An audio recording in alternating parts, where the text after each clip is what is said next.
రాష్ట్రంలో ఒక పక్క ఎన్నికల హడావిడి, అదేవిధంగా బీసీల కులగణన సంబంధించిన 42% రిజర్వేషన్ అంశం ఒక పక్క నడుస్తూ ఉంది. సో ఈ నేపథ్యంలోనే కొందరేమో హైకోర్టుకి వెళ్తా ఉన్నారు, మరికొందరు సుప్రీంకోర్టుకి వెళ్తున్న నేపథ్యంలోనే కూడా ఈరోజు సుప్రీంకోర్టు కూడా దానికి ఏదైతే ఆ కేసుని కొట్టేసిన పరిస్థితి. సో ఈ నేపథ్యంలో మరి దీనికి సంబంధించి బీసీ నాయకులు మనతో పాటు ఉన్నారు. ఒకసారి మాట్లాడదాం. మనతో పాటు మాట్లాడడానికి బీసీ సంక్షేమ సంఘ జాతీయ అధ్యక్షుడు జాజుల శ్రీనివాస్ గౌడ్ గారు ఉన్నారు. అన్న నమస్తే. సో మరి బీసీ 42% రిజర్వేషన్ అనేది రోజుకో మలుపు తిరుగుతూ ఉంది. అదేవిధంగా మీరు కొట్లాడుతూ ఉన్నారు, ప్రశ్నిస్తూ ఉన్నారు. సో ఈరోజు సుప్రీంకోర్టు కొట్టేసింది ఆ కేసుని, ఎట్లా చూస్తారు? ఇప్పుడు ఇది కొట్టేసింది అనబడదు, ఎందుకంటే ఇల్లు అలకగానే పండుగ కాదు. ఇది బీసీల మీద కత్తిలక్క వేలాడుతూనే ఉంటుంది. హైకోర్టులో ఆల్రెడీ విచారణ జరుగుతుంది కాబట్టి హైకోర్టు ఈ నెల 8వ తారీఖు నాడు ఇదే అంశం మీద ఇలా హైకోర్టులో విచారణ ఉంది కాబట్టి ఈ సమయం లోపల మేము జోక్యం చేసుకోలేము. హైకోర్టులో కనుక మీకు అన్యాయం జరిగిందని మీరు భావిస్తే మళ్ళీ సుప్రీంకోర్టుకు రావచ్చు, కానీ హైకోర్టు నిర్ణయమే ఇప్పుడు మాత్రం మీరు పాటించాలని చెప్పడం జరిగింది. ఒక విధంగా సుప్రీంకోర్టు యొక్క ఈ రోజు యొక్క జడ్జిమెంటు రిజర్వేషన్ వ్యతిరేకులకు చెంపపెట్టలాంటిది. ఎందుకంటే మొదటి నుంచి చూస్తుంటే వాళ్లకు రిజర్వేషన్ వ్యతిరేకులు ఎవరైతే ఉన్నారో వాళ్ళకి ఎప్పుడు ఎన్నర్రా ఈ రిజర్వేషన్లు ఎట్టడుకోవాలని వాళ్ళకి నిద్ర కూడా పడతలేనట్టుంది. వాళ్ళు నిద్రలో కూడా ఇదే కలవరిస్తున్నారు. ఎందుకంటే మాధవరెడ్డి అనే వ్యక్తి, రెడ్డి జాగృతి సంఘం సంబంధించిన మాధవరెడ్డి అనే నాయకుడు జీవో దిగ ముందుకి హైకోర్టుని ఆశ్రయించారు. అప్పుడు హైకోర్టు ఇదే విషయంగా చెప్పింది. అదేవిధంగా ఇవాళ వంగ గోపాల్ రెడ్డి అనే వ్యక్తి ఇవాళ హైకోర్టులో జడ్జిమెంట్ రాకముందుకే, హైకోర్టులో తీర్పు రాకముందుకే సుప్రీంకోర్టుని ఆశ్రయించాడు. అంటే వాళ్ళకు డబ్బు, అహంకారము, పదవి, అదేవిధంగా సంపద వాళ్ళ చేతులు ఉండడంతో ఎలాగనైనా ఈ బీసీల నోటికాడు ముద్దలు లాక్కోవాలి, వాళ్ళు తినే కంచంలో మన్ను పోయాలి. కాబట్టి ఈ రిజర్వేషన్లు ఎట్టనైనా వ్యతిరేకించాలనే ఉద్దేశమే తప్ప వాళ్ళకు ఎలాంటి యొక్క శాస్త్రీయ భద్రత లేదు. రెడ్డి సోదరులకు నేను చెప్తున్నా, 7% ఉన్నారు కదా వాళ్ళు, 7% వాస్తవంగా 5% ఉన్నారని మనం అంటున్నాం. వాళ్ళు 7% ఉన్నారని వాళ్ళు అంటారు. సరే, మీ లెక్క ప్రకారమే 7% ఉన్నారు. రాజకీయ రంగంలో మీ ప్రాతినిధ్యం ఎంత? మీరు ఉన్నది 7%, మీకు దక్కింది 70%. మీరు ఉన్నది 7%, మీకు విద్యా ఉద్యోగాల్లో దక్కింది 50%. మీరు ఉన్నదానికంటే 100 రెట్లు ఎక్కువ ఉన్నారు. మరి మీ రిజర్వేషన్లు మేము అడ్డుకోవడం లేదు కదా, మీకు రావాల్సిన వాటాను మేము గుంజుకోవడం లేదు కదా. బీసీల జనాభా 60% ఉంటే 18% రిజర్వేషన్ తగ్గించి 42% పరిమితం చేసి ఇస్తున్నారు. అప్పుడు ఎందుకు మీకు ఈ ఆబ్జెక్షను? ఎందుకు ఈ విధంగా చేస్తున్నారు? కోర్టులను ఇలా రాజకీయ వేదికలుగా మలుచుకోవాలని చూస్తున్నారా?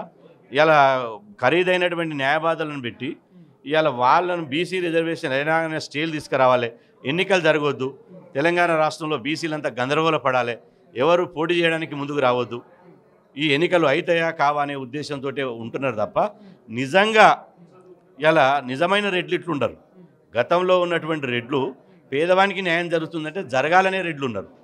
తెలంగాణ రైతాంగ సాయుధ పోరాటం పనిచేసిన వాళ్ళు ఉన్నారు, తెలంగాణ ఉద్యమంలో చేసిన వాళ్ళు ఉన్నారు, అదేవిధంగా నక్సల్బరీ ఉద్యమంలో చేసిన వాళ్ళు ఉన్నారు. పేదోనికి పట్టెడు అన్నం పెట్టాలి, 10 మందికి సాయం చేయాలనే రెడ్లను చూసిన తప్ప ఇట్లా మంది పొట్టలు కొట్టి మంది కంచంలో మన్ను పోయాలనే రెడ్లను ఇప్పుడు ఈ మాధవరెడ్డి, గోపాల్ రెడ్డి లాంటివి చూస్తున్నాం. ఈ రాజకీయ పార్టీలు కూడా గోడ మీద పిల్లి లెక్క ఉంటున్నాయి. అదే అడుగుదాం అనుకున్నా. ఇప్పుడు రాజకీయ పార్టీ నాయకులు ప్రచారంలోనేమో బీసీలకు న్యాయం చేస్తాం, 40% రిజర్వేషన్ కల్పిస్తాం అని మాట్లాడతాం. మరి ఇట్లా ఇంత జరుగుతున్నా కూడా ఎందుకు మరి దీనిపై ఇలాంటి చర్యలు కావచ్చు ఎందుకు తీసుకోవాలి? ఇప్పుడు అసెంబ్లీలో బిల్లు పెట్టినప్పుడు, చట్టం చేసినప్పుడు మద్దతు ఇచ్చారు. మరి రెడ్డి జాగృతి సంబంధించిన నాయకులు కోర్టులలో పిటిషన్ వేసి రిజర్వేషన్ అడ్డుకోవాలని చూసినప్పుడు ఇది సమంజసం కాదు. బీసీలకు ధర్మం ఉంది, న్యాయం ఉంది, వాళ్ళ రిజర్వేషన్లు అడ్డుకోవద్దని ఒక్క భవన్ నుంచి, గాంధీ భవన్ నుంచో లేకపోతే టీఆర్ఎస్ భవన్ నుంచో బీజేపీ భవన్ నుంచో ఎందుకు ప్రెస్ మీట్లు పెట్టలేం లేదు? కనీసం పిటిషన్ వేసిన వాళ్ళని పిలిపించి ఎందుకు కూర్చోవటం లేదు? ఎందుకు సామరస్యంగా ఈ రిజర్వేషన్లను పంచాయతీని పరిష్కరించడం లేదు? అంటే మీరు మంట పెట్టి చలి కాసుకోవాలని చూస్తున్నారా? అంటే ఏ విధంగా చూస్తున్నారు?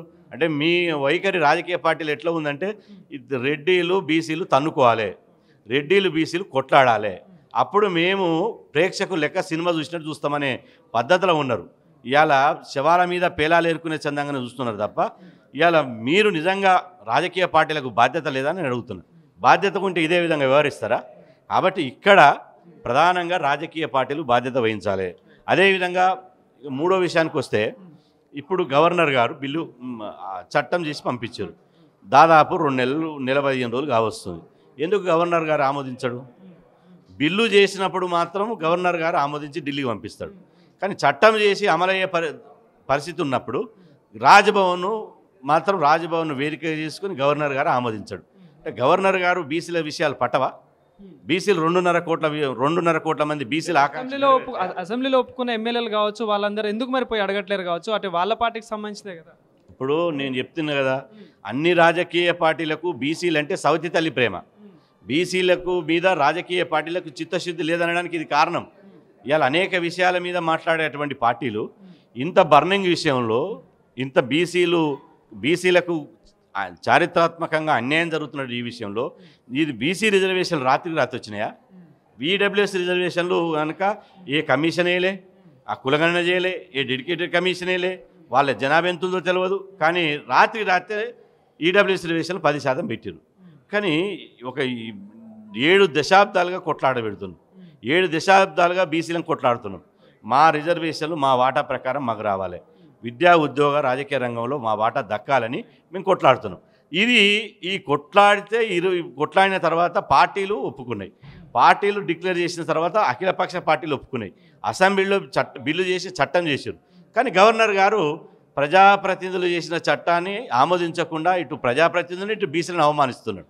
కాబట్టి మేము ఏం చేస్తాం, రేపు సాయంత్రంలోగా దయచేసి గవర్నర్ గారికి అప్పీల్ చేస్తున్నాం, మీరు ఈ బీసీ రిజర్వేషన్ల చట్టాన్ని ఆమోదించాలి, లేదంటే గవర్నర్ రాజీనామా చేయాలని మేము ఉద్యమం చేస్తాం. సో ఫైనల్గా బీసీలకు ఏం చెప్పదలుచుకున్నది ఈ సందర్భంగా, ఏం చెప్పదు? ఎందుకంటే స్థానిక సంస్థల ఎన్నికలు వస్తూ ఉన్నాయి. సో ఏం చెప్పదలుచుకున్నారు? బీసీలారా, మనకు శత్రు ఎవరో మిత్రు ఎవరో తేలిపోయింది. మనకు రావాల్సిన రిజర్వేషన్లు ఇట్లా అడ్డంగా, అన్యాయంగా, అసంబద్ధంగా, అక్రమంగా రిజర్వేషన్లు మన 60% జనాభా ఉంటే 42% ఇచ్చిన అడ్డుకుంటున్నారు. కాబట్టి అడ్డుకున్నటువంటి రాజకీయ శత్రులు ఎవరు? రెడ్డి సామాజిక వర్గమే కదా. మరి ఈ రెడ్డి సామాజిక వర్గం అడ్డుకున్నటువంటి రెడ్డి సామాజిక వర్గాన్ని తెలంగాణలో రాజకీయంగా భూస్థాపితం చేయాలి. ఈ రెడ్డిలు ఎక్కడ నిలబడ్డా, ఎంపీడీసీ నిలబడ్డా, సర్పంచ్ నిలబడ్డా, వార్డు మెంబర్ నిలబడ్డా, ఎక్కడ నిలబడితే అక్కడ ఓటు అనే ఆయుధాన్ని ఉపయోగించని వాళ్ళని ఓడించాలి. వాళ్ళని రాజకీయంగా ఓడిస్తే తప్ప, ఎందుకంటే మాధవరెడ్డి విర్రవీగుతున్నాడు, మీరు 43 మంది రెడ్డి ఎమ్మెల్యేలు ఎట్టారంటే మీ బీసీలే ఓట్లు వేస్తే ఎమ్మెల్యేమైనా, మీ బీసీలు మమ్మల్ని చూసి ఓట్లు వేస్తారు.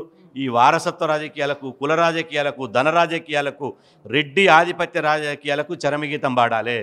వీళ్ళను అంబేద్కర్ ఇచ్చినటువంటి ఓటు అనే ఆయుధాన్ని చేతబట్టి రేపు ఏ ఎన్నికలు వచ్చినా, అది జూబ్లీహిల్స్ ఉప ఎన్నికైనా లేకపోతే స్థానిక సంస్థల ఎన్నికలైనా, ఏ ఎన్నిక వచ్చినా వీళ్ళని ఓటు అనే ఆయుధంతో ఓడగొట్టి ఇంటికి పంపిస్తే తప్ప బీసీలకు రాజకీయ విముక్తి కలగదు. కాబట్టి 42% రిజర్వేషన్ దక్కాలంటే రాష్ట్ర వ్యాప్తంగా పోరాటం చేయాలి. రేపు పూలే అంబేద్కర్ విగ్రహాల ముందు రాష్ట్ర వ్యాప్తంగా అన్ని జిల్లాల్లో, నియోజకవర్గ మండల కేంద్రాల్లో శాంతియుతంగా ప్రజాస్వామ్యయుతంగా నిరసన వ్యక్తం చేయాలని మేము పిలుపునిస్తున్నాం. 8వ తారీఖు నాడు జరిగే విచారణలో కూడా ఇప్పటికే మేము ఈరోజే మార్నింగ్ హైకోర్టులో ఇంప్లీడ్ పిటిషన్ వేయడం జరిగింది. మా ఇంప్లీడ్ పిటిషన్ కూడా హైకోర్టు అంగీకరించింది. విచారణలో 8వ తారీఖు నాడు కూడా హైకోర్టులో జరిగే విచారణకు కూడా అందరూ హాజరు కావాలని చెప్పి నేను కోరుతున్నాను. Thank you.